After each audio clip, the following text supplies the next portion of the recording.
kādā dzīves brīdī es vēlējos uzaust lielvārdus jūras. Man tā likās neiespējamā misija, un tam ir vajadzīgs stelles, un tas ir ļoti sarežģīti.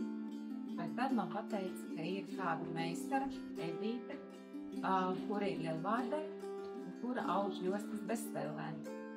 Un tā es aizbraucu uz lielvārdi, uztaisīju dažus paraudzījumus. Jau pēc pavisam neilga laika tapa mana pirmā lielvārdas misija.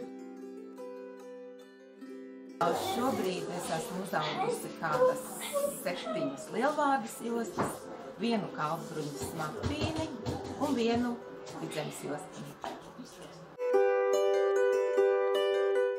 Es noteikti aicinātu arī citiem, tāpēc, ka tas ir ļoti skaists piedzīvojums un katram novēlu to izbaudīt un galu beigās arī iegūt ļoti skaistu tautas tērpa aksesuāru.